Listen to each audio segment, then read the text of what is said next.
আসসালামু আলাইকুম বন্ধুরা, সবাই কেমন আছো? আজকে তোমাদের মাঝে নতুন আরেকটি রেসিপি নিয়ে হাজির হয়েছি। সম্পূর্ণ রেসিপিটি দেখতে হলে ভিডিওটি না টেনে দেখতে থাকো। প্রথমে কতগুলো বাগুন এবং ছোট ছোট আলু নিয়েছি। আলু এবং বাগুনগুলোকে ছোট করে কেটে নেব। আলুগুলোকে ভালো করে পরিষ্কার করে একটা বাটিতে নিয়ে নেব।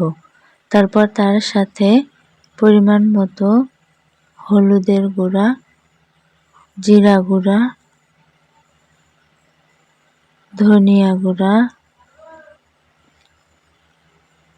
মরিচের গুঁড়া,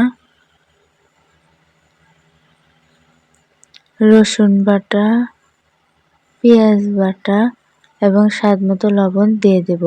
তারপর চুলায় একটা কড়াই বসিয়ে দিয়ে তাতে পরিমাণ মতো তেল দিয়ে দেব। তারপর তাতে বাটিতে রাখা আলু সহ সবগুলো উপকরণকে দিয়ে দেব। তারপর সামান্য পানি দিয়ে দেব। তারপর ভালো করে নেড়ে চেড়ে দেব। পরিমাণ মতো শুটকি ভালো করে ধুয়ে তাতে দিয়ে দেব। আলু সহ শুটকি এবং মশলাটা ভালো করে কষিয়ে নেব। সবগুলো উপকরণ ভালো করে কষিয়ে নেওয়ার পর তাতে কেটে রাখা বেগুনগুলো দিয়ে দেব। তারপর ভালো করে নেড়ে চেড়ে বেগুনের সাথে সবগুলো উপকরণকে আবারও ভালো করে মিশিয়ে নেব। তারপর তাতে পরিমাণ মতো ঝোল দিয়ে দেব।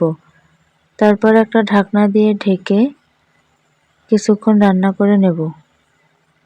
কিছুক্ষণ রান্না করে নেওয়ার পর ঢাকনাটা তুলে তাতে কয়েকটা কাঁচামরিচ কুচি দিয়ে দেব।